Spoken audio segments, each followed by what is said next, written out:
Okay, so you're ready to dive into a topic that, well, let's be real. It's always relevant, but with the holidays right around the corner, it feels even more timely. How are people really spending their money this year?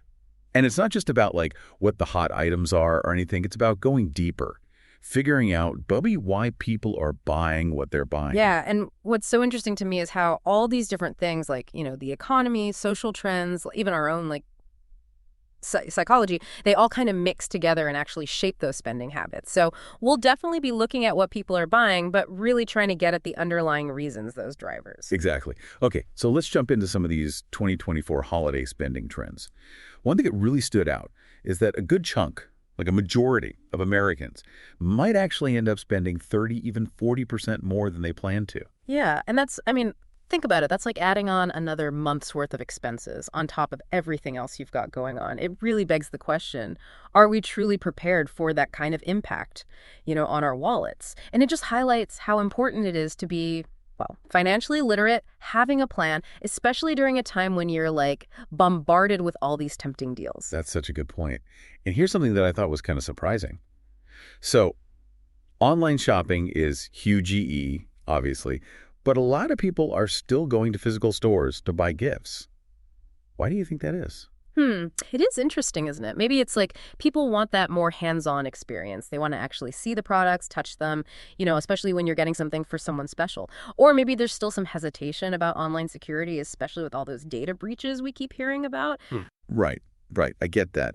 There's something about being there in person, getting that instant gratification that you don't get online. All right, let's switch gears a bit and talk about how different generations are approaching spending this year. Looks like Gen Z and millennials are going to be spending more, while Gen X and boomers are trying to keep things more steady. Any thoughts on what's behind that generational difference? Could be a reflection of like shifting priorities, maybe. Millennials and Gen Z, they've come of age during these kind of uncertain economic times, so maybe they're more drawn to experiences or that instant gratification. Whereas Gen X and the boomers, they've seen those economic ups and downs, firsthand, so maybe stability and long-term planning are more on their minds. That's so insightful. It really makes you think about how all those experiences shape our whole outlook on money, even during the holidays. Okay, let's talk about something that's basically transforming everything. Artificial intelligence. You. I mean, AI is everywhere these days. Shoppers are even using it to find deals, compare prices. You could even picture those products in your own home with those virtual try-on rooms. Yeah. It's like having a personal shopping assistant right in your pocket. It's amazing how AI is changing the whole shopping game. And it's not just about finding stuff generative AI. It's being used to like personalize those recommendations, making every shopping experience like tailored to you. But it makes you think, how much control are we okay with giving up to these algorithms? And what about data privacy as AI gets more like integrated into how we shop? Those are big questions, for sure. It's easy to get swept up in how convenient and personalized it all is. But we got to be aware of the potential downsides, right? Now, here's a trend I'm really excited about. People are starting to really prioritize brands that align with their values. More than half of shoppers say they're willing to shell out a little extra for products from companies that are, treating their employees fairly, being environmentally conscious, or supporting local communities. It's like people are using their wallets to vote for a better world. Yeah, it's definitely a positive shift. I think it shows that people are becoming more aware of how everything's connected, like how our choices impact the world around us, and that their spending power, it can actually drive real change. It's inspiring to see people like putting their money where their values are. Mm. Okay, let's shift to something that can be a little, well, touchy. It's BNPL, buy now, pay later. These services, they can be really convenient spreading out those payments, especially for those bigger purchases, but they can also lead you down a slippery slope, especially if you're already struggling financially. Exactly. They can be so tempting, especially around the holidays when you want to get those, perfect gifts. But we really need to think about those long-term consequences. Are we really thinking about if we can afford it? Or are we just kicking that can down the road with those small monthly payments? The danger is those payments. They pile up and suddenly you're dealing with a whole lot of debt and it can be hard to dig yourself out. It's that whole buy now, worry later mentality that can be so easy to fall into, but eventually those bills come due. Yeah. It reminds us that being financially responsible is not just about managing your money, it's about managing your impulses too, and making smart choices that set you up for the long haul. All right, so we've looked at some key trends shaping holiday spending this year. Now, how do we actually navigate this whole season without wrecking our finances or our mental health? I think this is where understanding some of the principles of financial social work can be so helpful. Absolutely. Financial social work gets at the fact that how we behave with money, it's tied up with our emotions, our values, our whole life experience, really. It's about understanding how our money situation and our mental and emotional well-being, how they're all connected. So how do we actually use these principles to make better, more mindful financial decisions, especially during the holidays? What are some practical things we can do to stay grounded and avoid those impulse buys? One of the best things you can do is figure out your spending triggers, like what situations, emotions, or even people tend to lead you to overspend. Maybe it's stress, feeling lonely, or wanting to impress other people. Or maybe it's certain social gatherings or even specific stores that kind of set off those spending urges. Once you know what your triggers are, you can start to come up with ways to deal with them. So like if you know you tend to overspend when you're stressed, you might come up with a plan to manage that stress in a healthier way, right? Like maybe going for a walk, meditating, or talking to a friend. Exactly. It's all about finding other outlets for those emotions instead of using shopping as a way to cope. That makes so much sense.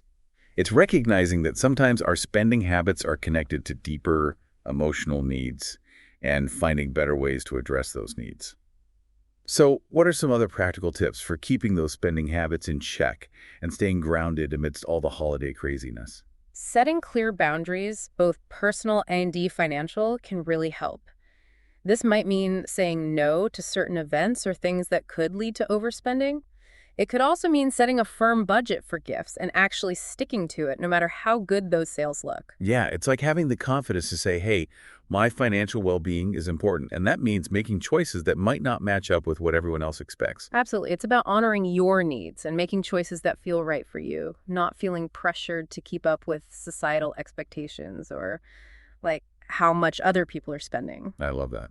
Yeah. Another thing that's helped me is using cash instead of credit cards. Yeah. There's something about physically handing over those bills that just makes it feel more real. And it can definitely help you avoid racking up a bunch of debt that you'll regret later. That's a great strategy. It's about being more mindful of your spending instead of just swiping a card and losing track of how much you're actually spending.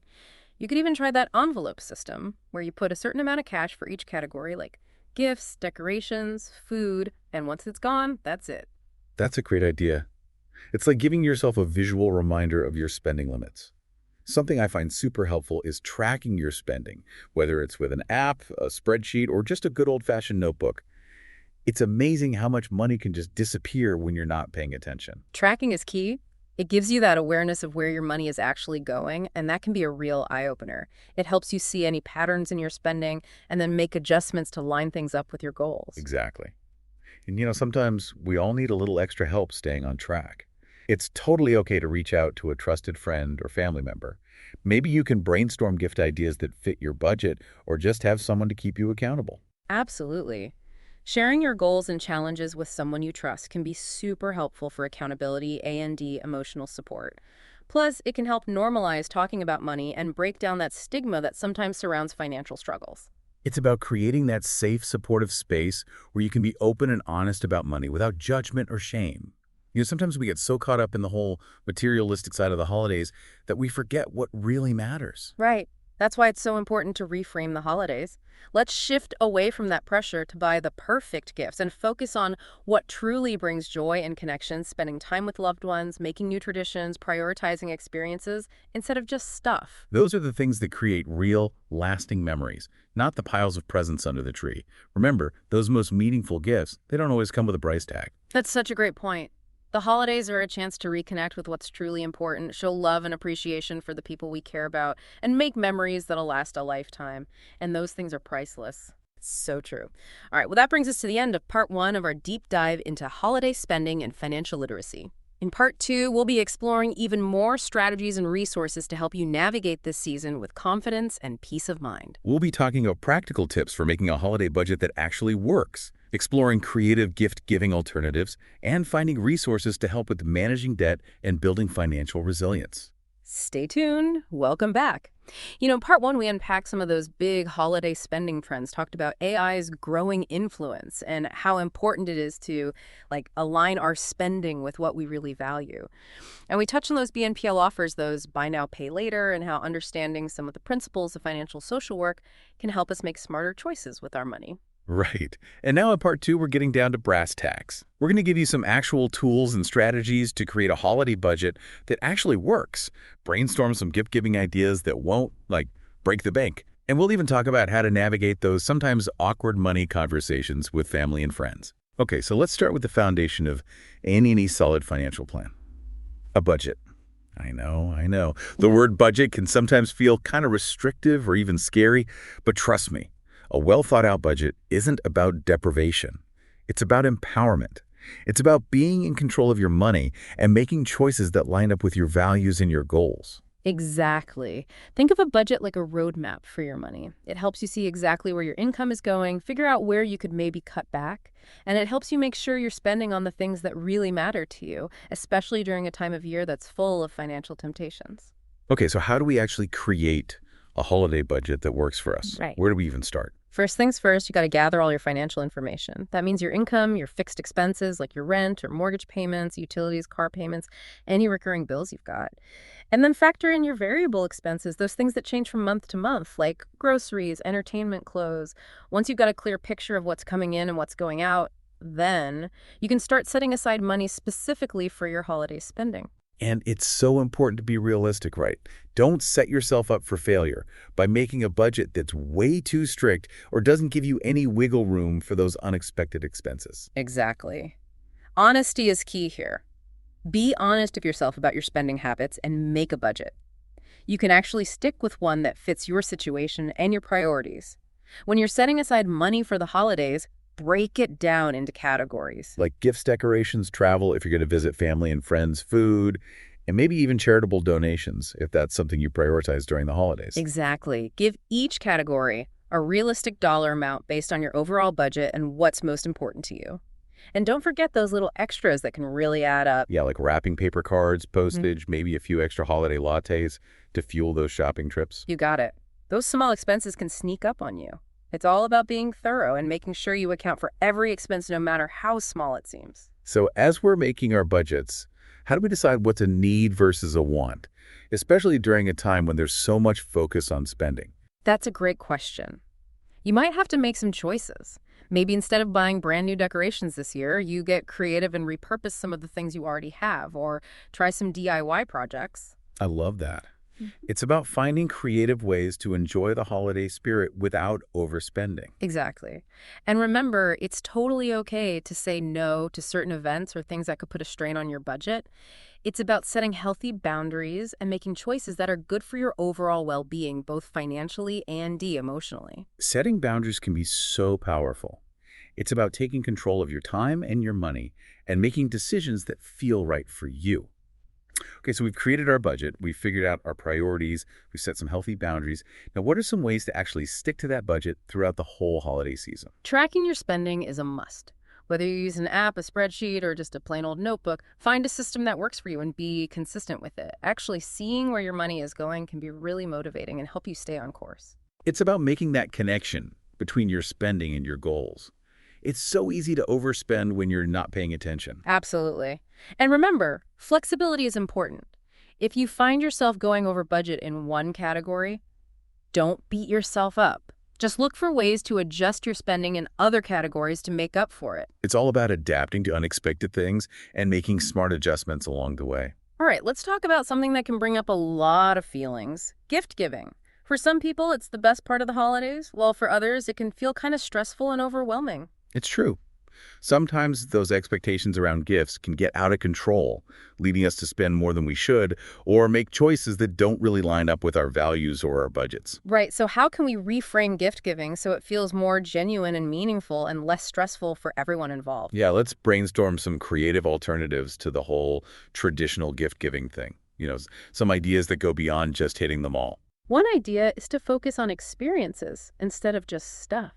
Instead of another sweater or gadget, think about gifting an experience you can share with someone. Like tickets to a concert or a play, a cooking class, a weekend getaway, or even a day trip to explore a new place together. Exactly. Experiences make memories and often bring people closer together in a way that material things just can't, and they don't have to cost a fortune.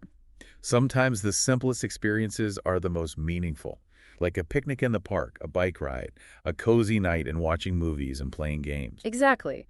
It's about creating those shared moments of connection and joy. Another great alternative is to give gifts that are handmade or personalized. These gifts show you put in thought and effort, and they usually mean a lot more than something you could just buy in a store. Like a knitted scarf, a photo collage, a handwritten letter, or maybe even a batch of your famous homemade cookies. All great ideas. It's about putting your heart into the gift, making it something truly special and unique. And don't forget about acts of service as gifts. That's a great point. Acts of kindness and generosity can be incredibly meaningful and often have a much bigger impact than any material gift. Like offering to babysit for a friend, helping someone with yard work or home repairs, or even just cooking a meal for someone who's stressed or overwhelmed. Exactly.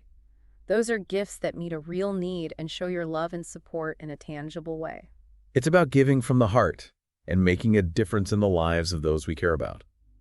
Now, if you do choose to give material gifts, there are ways to do it mindfully and without breaking the bank. Absolutely. Start by setting a spending limit for each person on your list and stick to it.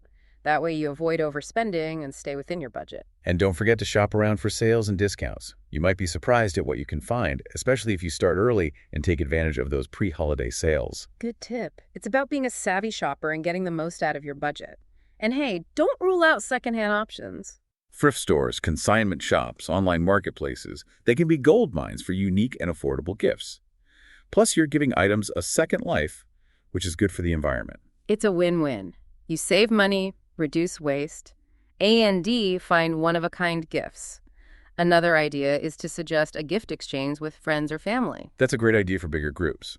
Instead of buying individual gifts for everyone, each person buys just one gift, which can save everyone money and make things less stressful. You could even have a theme for the gift exchange to make it more fun, like homemade gifts experiences, or even set a price limit to make sure everyone stays within their budget. Okay, so we've talked about budgeting, creative gift giving, and now let's tackle those sometimes awkward money conversations with family and loved ones. Yeah, those conversations can be tricky, especially during the holidays when everyone's feeling a lot of emotions and expectations can clash. But with open communication and a little planning, you can handle those conversations with grace and compassion. So what are some tips for approaching those conversations in a way that's respectful and productive? Honestly, communication is key. Be open and honest about your financial situation and what you need. It's about setting clear boundaries and expectations right from the start so everyone's on the same page. Exactly. And don't be afraid to say no to things that might stretch your budget too thin or make you uncomfortable. It's your right to prioritize your own financial well-being. It's about having that self-respect and setting healthy boundaries. Yeah. Now, if you're feeling pressured to overspend or participate in gift exchanges that you just can't afford, what are some ways to politely opt out or suggest some alternatives? Just be upfront and honest, but in a kind and caring way. You could say something like, I'm trying to be really mindful of my spending this year. Would you be open to doing a secret Santa instead of buying gifts for everyone? Or maybe, I'd love to get together, but I can't do a gift exchange this year. How about we have a potluck dinner or go for a hike instead? Those are great examples. It's about offering other ways to connect with people and celebrate the holidays, but in a way that feels good for you both financially and emotionally. Exactly. And remember, it's okay if everyone doesn't agree. Not every conversation is going to end perfectly. But as long as you approach it with respect and you're willing to compromise, you can keep those relationships healthy while still honoring your own financial boundaries. It's about finding that balance between being true to yourself and being considerate of others. Now, what if those conversations feel too tough or stressful to handle on your own? What are some resources that might help? There are tons of great resources out there. You could talk to a friend or family member, someone you trust, Yeah. or you could seek professional guidance from a therapist or counselor, or even talk to a financial advisor who can help you make a plan and navigate those conversations with more confidence. Those are all good options. Remember, you don't have to go through this alone. It's okay to ask for help and support when you need it. Well, we've covered a lot in part 2 of our deep dive into holiday spending and financial literacy. We talked about practical ways to create a holiday budget, explored some creative gift-giving alternatives, and gave some tips for handling those money conversations with family and friends. In part three, we're going to go a little deeper. We'll explore that connection between money and mental health and talk about strategies for building long-term financial resilience, not just during the holidays, but all year round. Stay tuned. Yeah. All right, welcome back. In parts 1 and 2, we really dug into those holiday spending trends, the whole AI thing, and practical tips for budgeting and gifts that go beyond just buying more stuff. Right, and now in this final part, we're going to kind of shift gears and explore that deeper link between money and our mental health. Because let's face it, money can be a huge source of stress, especially around the holidays. Yeah, for sure. And it's not something we always talk about openly. Yeah. But truthfully, our relationship with money is super connected to our emotions, our values, even like how we see ourselves. Absolutely. Financial worries can keep you up at night. They can strain relationships, affect your work, and just generally leave you feeling overwhelmed. And sometimes the holidays, with all that focus on spending and like keeping up with the Joneses, can make those feelings even worse. It's like the holidays kind of magnify all those financial anxieties. Exactly. We might feel this pressure to buy gifts we can't really afford, start comparing ourselves to people who seem to have more, or worry about disappointing loved ones if we can't meet their expectations. It's tough. So knowing that money and emotions are so tied together, especially during the holidays, what can we actually do to manage those feelings and like build a healthier, less stressful relationship with money? I think the first step is just acknowledging those feelings. Don't beat yourself up for feeling stressed or anxious about money, especially during a season that's supposed to be all about joy and, having it all. Yeah, it's so easy to fall into that trap thinking we should be happy and carefree and then judging ourselves when we're not. Exactly. It's about realizing that it's totally normal to have all sorts of feelings about money, especially during a time that can be, well, financially tough. Right. It's about giving ourselves permission to feel those things without all the judgment. So what are some healthy ways to actually cope with those feelings once we've acknowledged them? Well, talking to someone you trust can be a huge help, whether it's a friend, family member, a therapist, or a financial counselor. Sharing those feelings can make a big difference. It's so important to remember you don't have to go through it alone. Definitely. And finding healthy ways to de-stress and reconnect with yourself is crucial too. That could be anything from meditation or deep breathing to spending time in nature, exercising, or doing creative things you enjoy. It's all about having that self-care routine to nourish your mind, body, and soul, right? Helps you manage stress and build resilience, not just during the holidays, but all year round. Absolutely. And speaking of resilience, let's talk about building that long-term financial resilience, those habits and strategies that can create that sense of security and well-being beyond just the holidays. That sounds like a great place to focus our energy. So what are some key steps to building that kind of resilience? Well, we already talked about budgeting, and that's a huge piece of the puzzle. Creating a realistic budget and actually sticking to it is so important for managing your money well and reaching your goals. It's about having that plan in place, making conscious decisions about where your money goes instead of just letting it slip away. Exactly. Another big step is building an emergency fund. This is money you set aside specifically for those unexpected things that come up. A job loss, medical bills, car repairs, you name it. Having that emergency fund gives you that cushion, that safety net, when life throws you a curveball. It can really help you navigate those tough times without totally derailing your finances. Okay, so once you have a decent emergency fund, what other financial goals should we be thinking about? It really depends on your own situation and priorities, but some common ones are saving for retirement, a down payment on a house, or maybe even a dream vacation. Those are all great goals, and it's never too early to start saving, right? Even if it's just a small amount each month. You got it. Compound interest is a powerful thing. Even those small, consistent contributions can add up to something big over time. That's good to hear. Now, what about people who are dealing with debt? Any advice for managing that and making a plan to pay it off? If debt's weighing you down, it's important to have a plan to tackle it. Start by listing out all your debts with the balances, interest rates, minimum payments, the whole shebang. Then look into different strategies like the snowball method, where you pay off the smallest debts first to build momentum, or the avalanche method, where you prioritize those high-interest debts to save money in the long run. Both great strategies. I think the key is finding one that clicks for you and that you can be consistent with. For sure. Consistency is huge when it comes to paying down debt. And remember, you don't have to go it alone. There are resources out there to help, like credit counseling agencies and financial advisors. It's a good reminder that there's no shame in getting help, especially when it comes to something as complex as debt. So in addition to those practical strategies, are there any, mindset shifts that can help us on this journey? Absolutely. One powerful shift is to cultivate gratitude.